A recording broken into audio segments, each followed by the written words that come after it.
Badan Penanggulangan Bencana Daerah Karawang, Jawa Barat mencatat 5 kecamatan terdampak gempa Bekasi Karawang dengan total mencapai 101 jiwa.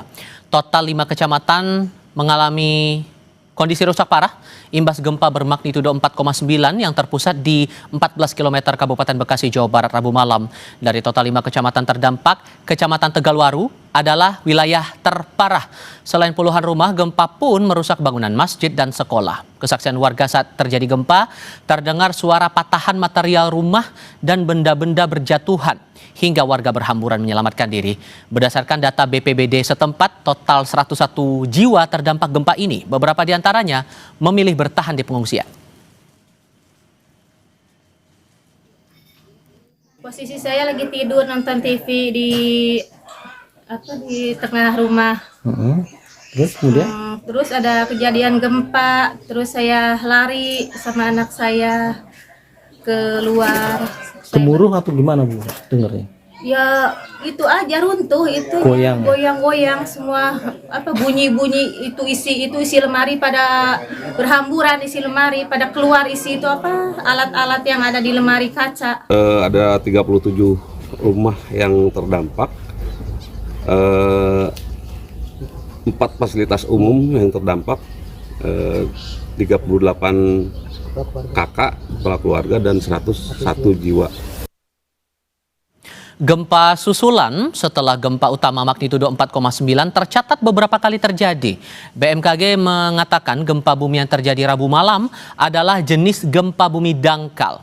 Lebih lanjut akan dijelaskan lagi terkait dengan gempa di Bekasi dan Karawang ini serta potensi gempa susulan imbas aktivitas sesar ini lewat penjelasan dari Deputi Bidang Geofisika BMKG Nelly Floridariama yang bergabung lewat sambungan dalam jaringan bersama saya kali ini.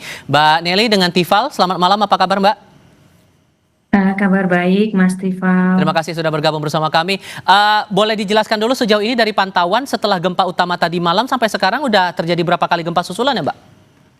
Kalau catatan kami paling tidak sudah terjadi 14 gempa susulan. Tapi sesudah gempa utama itu mungkin yang kita rasakan hanya 1 kali yang tadi malam, jam 10 ya. Dan kekuatan gempanya variasinya dari berapa sampai berapa? Paling besar berapa, paling kecil berapa Mbak? 3,8, lalu mungkin paling kecilnya 1,7. Oke. Dan dari karakter gempa yang terjadi Rabu malam itu, adakah hal yang dirasa khusus atau menjadi concern nih buat teman-teman BMKG dari aktivitas yang berlangsung saat itu? Iya, mungkin begini Mas Tifal ya. Sebenarnya kan ini kita ketahui juga ini adalah gempa yang dangkal. Kemudian juga meskipun magnitudenya itu kan tidak lebih dari 5, tetapi ternyata dirasakan di banyak tempat. Karena kan memang karena tadi dangkal itu, lalu juga jenis tanah yang mengalami goncangan, sehingga itu bisa dirasakan. Dan mungkin yang paling penting bagi masyarakat adalah bahwa gempa ini meskipun magnitudenya tidak besar, tetapi karena dia melalui daerah-daerah yang cukup padat penduduk ya, kalau Jawa Barat ya, sehingga itu menjadi satu perhatian bagi kita semua. Ketika misalnya gempanya akan lebih dari 5, tentu sudah kita bayangkan kerusakan yang ditimbulkan oleh gempa sejenis ini. Oke. Dan ini tergolong sesar aktif juga atau gimana cara menjelaskan aktivitas gempa waktu itu, Mbak? Iya. Jadi di daerah itu sebenarnya banyak sekali sesar yang memang aktif, dan barangkali sebenarnya sering terjadi gempa-gempa kecil gitu ya. Tetapi mungkin kita tidak rasakan, dan sering orang katakan ini apakah ini sesar Baribis gitu ya.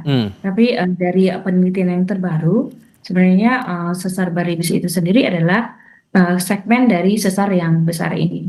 Sesar ini dinamakan sesar naik busur belakang Jawa Barat.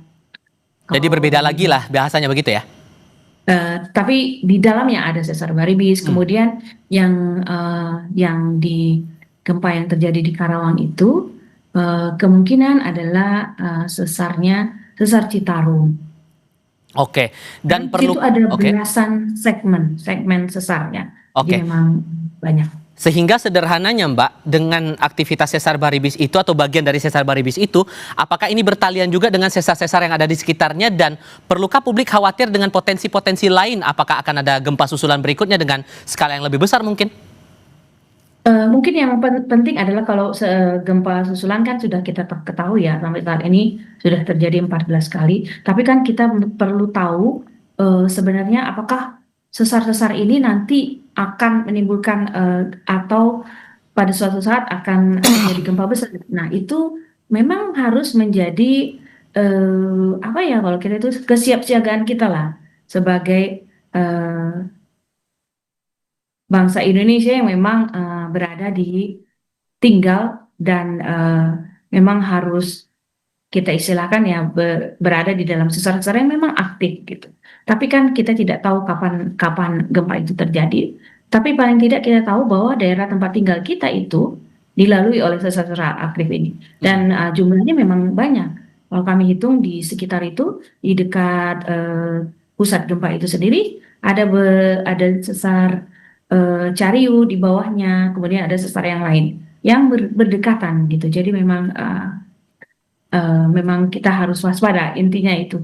Oke, dan mungkin yang bisa jadi bahan antisipasi juga, apa dampak ekstremnya mungkin yang juga perlu diperhatikan kalau pergeseran itu terjadi antara sesar yang berdekatan itu, Mbak?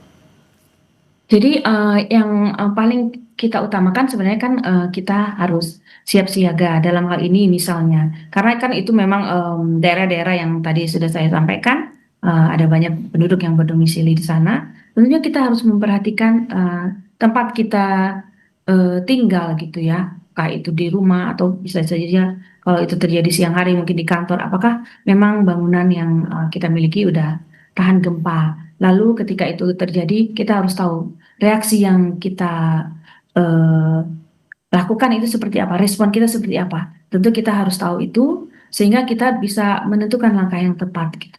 Dan saya pikir kita harus belajar banyak dari negara Jepang. Mereka penduduknya memang selalu siap siaga dan itu harus dilatih secara rutin sehingga kita selalu waspada gitu dan siap jika terjadi gempa. Mau nggak mau harus ada Karena latihan memang itu, apalagi ya, warga yang tinggal di area yang berdekatan langsung dengan sesarnya ya, karena potensi iya, apapun juga tidak akan ada yang bisa memprediksi itu, begitu? betul. Oke. Sederhananya lagi, singkat saja Mbak, sehingga mitigasi selain tadi masalah latihan atau simulasi evakuasi di kondisi-kondisi rawan bencana, hal apa lagi yang rasanya bisa dilakukan untuk mitigasi sederhana begitu, agar warga setempat bisa sama-sama awas? Singkat saja. Ya, kalau misalnya ada gempa, kita harus segera melindungi diri kita, lalu kita mencari tempat yang aman tentunya, karena kan itu biasanya kan gempa besar itu menyebabkan kerusakan bangunan kan yang utama ya. Baik. Jadi kita harus melindungi diri kita. Oke, itu yang perlu dicermati bersama Mbak Nelly. Terima kasih banyak sudah berbagi informasi dan pandangan bersama kami. Selamat malam Mbak.